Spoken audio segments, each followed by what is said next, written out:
Hey, hola, pero si son ustedes, los estaba esperando. Soy Lord Teohana, y como pueden ver, en esta ocasión tengo un bonito juego de mesa. Uno que nos recuerda la importancia de crear una poderosa nación que pueda conquistar una región, un continente y eventualmente el mundo. Lo que en realidad les quiero contar es la historia de un insignificante país del siglo XIX llamado México, que trató de crear las bases para crecer en el siempre difícil juego de Risk de la historia. Esta historia comienza en 1867. El emperador Maximiliano está muerto, y Benito Juárez regresa a la Ciudad de México como presidente de la República. Su plan es restaurar el orden, la paz y hacer de México un país rico y competitivo. Para hacerlo, él y otros 29 personajes decidirán las reformas que darán dirección y forma a la nación. Estos 30 liberales están conformados por dos grupos, uno con 18 letrados y otro con 12 militares. Pero no se preocupen, que este periodo lleno de abogados aburridos, tratados confusos y levantamientos armados sin sentido se puede entender con una de las más maravillosas técnicas del ser humano: dibujitos. Seguro que recuerdan algunos nombres de liberales famosos como Benito Juárez, Sebastián Lerdo de Tejada, José María Vigil, Francisco Zarco o Gabino Barreda. Ellos y todos los demás letrados fueron instruidos en las mejores escuelas del país, y al parecer tenían más cosas en común que su mera educación. Los letrados liberales habían crecido en las grandes urbes del país, y en promedio tenían 45 años de edad. De propia mano conocían los grandes cambios que pasaba la nación. Además, la posición económica entre ellos no era muy distinta. Todos eran de clase media, y solo Lerdo y la Fragua eran de familias ricas. Sea como fuere, todos tenían educación universitaria de las grandes urbes. 13 eran abogados, 2 médicos y 3 no contaban con título profesional. Aún así, el trabajo de todos ellos se hizo ver mucho más allá de la política por sus obras periodísticas, novelas y poesía. Con todo y su lucha contra la iglesia, los letrados eran creyentes católicos, que difundían el pensamiento del gobierno liberal a través de impartir clases en sus antiguas escuelas. Pero no hay que emocionarse. Seguro les ha pasado que por azares del destino terminan en una clase con un profesor famoso y resulta que aprenden muchas cosas. Muchas. Todas menos las que el profesor debe enseñar. El ejemplo es simple.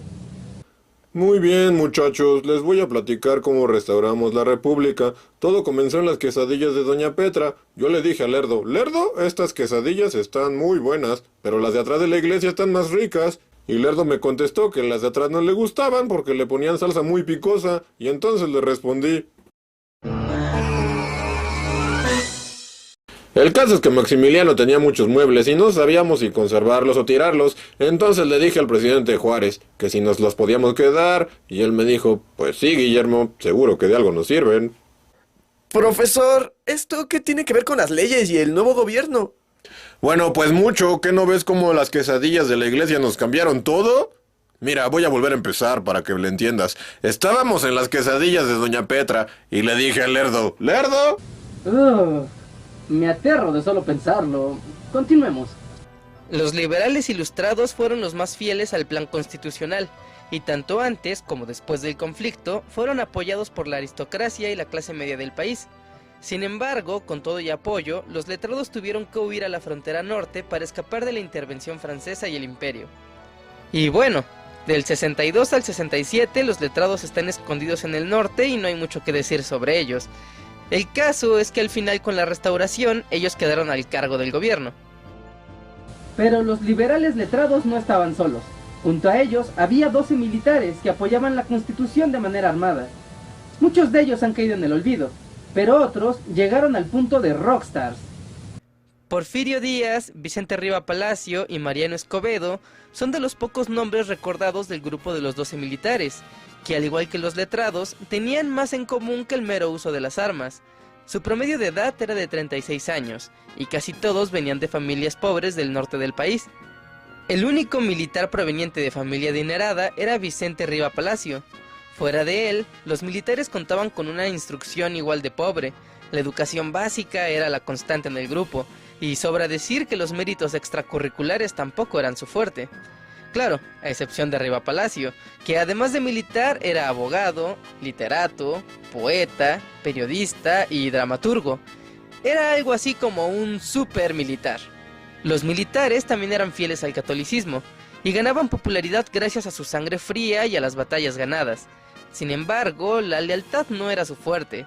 De los 12, al menos 4 peleaban del lado liberal como del conservador, obedeciendo al mejor postor. Sea como sea, los 12 militares combatieron del 62 al 67 contra Francia y el imperio de Maximiliano. Y aunque al final se logró la restauración de la República, fueron los letrados quienes se llevaron la mejor parte de la victoria. Juárez y el bando de los letrados regresaron a la capital, restauraron el gobierno de la República y dieron algunos cargos menores a los militares. Por su parte, los militares estaban conformes, pero dejaron en claro que no apoyarían con proyectos para la reconstrucción de la nación. Los Estados Unidos mexicanos entonces dependían de 30 hombres, y 12 de ellos dejaron muy en claro que su apoyo se limitaba exclusivamente al uso de las armas. La situación era complicada, pero aún así los 18 letrados tenían un plan para hacer de México el lugar más feliz de la tierra. La idea principal consistía en homogeneizar México culturalmente, es decir, que todos los mexicanos pensaran lo mismo acerca de lo que tenía que ser la nación. Y para hacerlo, la gente ahora era libre de tener la creencia que quisiera. También todos tenían derecho a expresar y publicar cualquier cosa. Para seguir, era necesario exterminar todo lo indígena. Otra fase del plan liberal consistía en crear una educación común para terminar con la ignorancia de la mayoría, y de paso, llevar la paz al territorio haciendo conocer y valer las leyes de la Constitución. Pero México era muy distinto.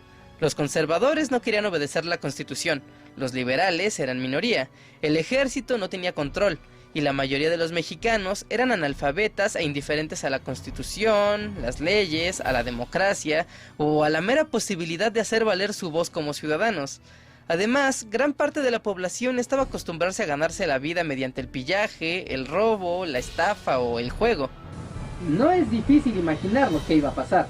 Con el nuevo gobierno, montones de regiones y pequeñas comunidades buscaron su independencia, al igual que una parte considerable de los estados de la República. Hidalgo, Jalisco, Puebla, Yucatán, Sinaloa, Tlaxcala, San Luis Potosí, Michoacán, Zacatecas, Aguascalientes y Veracruz buscaban su independencia. El gobierno de Juárez respondió primero por la vía diplomática y después por la vía armada. Era curioso, pero prácticamente todos en México querían paz, pero nadie estaba dispuesto a dejar la violencia. En ese entonces México tenía 8 millones de pobladores. De ellos, 6 millones vivían en cerros y pueblos alejados de los caminos principales.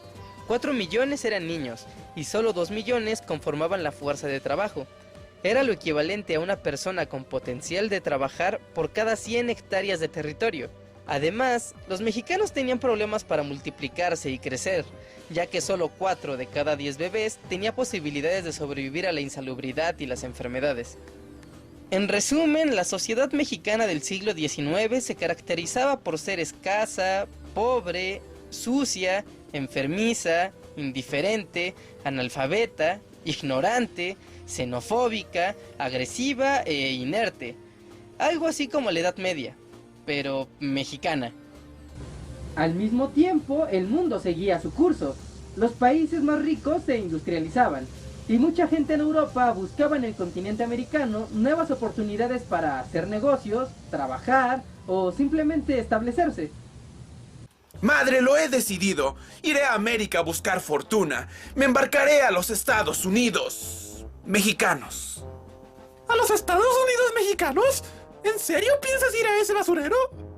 Pero madre, su gobierno se ha restaurado y dicen que hay grandes oportunidades.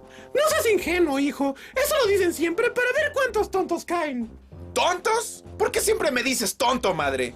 Iré a México y te demostraré que lo que dicen es verdad. Me haré rico para que veas que no soy un tonto. Pero hijo, en serio no creo que sea una buena idea ir a... En fin, que no diga que no se lo advertí.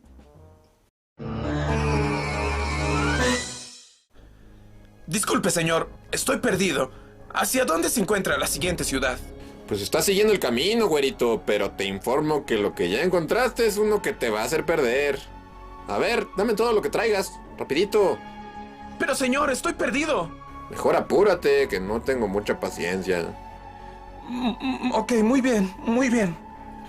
¡Policía! ¡Policía! ¡Me han asaltado! ¿Qué pasó, güerillo? ¿Por qué tanto escándalo? Me han asaltado en el camino y hasta me amenazaron con un arma. Haga algo, oficial. Pues verás, no es tan sencillo. Pero bueno, tengo que hacer un acta para proceder. ¿Traes papel y pluma? ¿Papel y pluma? Claro, para que pueda hacer el acta correspondiente. Claro que no traigo papel ni pluma. Le digo que me acaban de asaltar. Híjole, pues eso sí es un problema. Tratar de levantar un acta sin los instrumentos necesarios se le considera una infracción civil. Y eso se castiga de oficio. Va a tener que acompañarme a la jefatura, mi blanquito. ¿Qué? ¿Acompañarlo? ¿En qué ley dice eso? Usted hace muchas preguntas. Ya se metió en un problema. Pero se puede arreglar. ¿Arreglar? Claro. Dígame cómo salir de esto. No sé ni qué está pasando. Pues usted trae un relojito ahí guardado en el saco, ¿no? Digo, si no, para jalarnos a la comisaría. ¡Pero oficial! Al diablo, como sea. Y es que aunque se llamaran parecido, los Estados Unidos mexicanos no eran iguales a los Estados Unidos de América.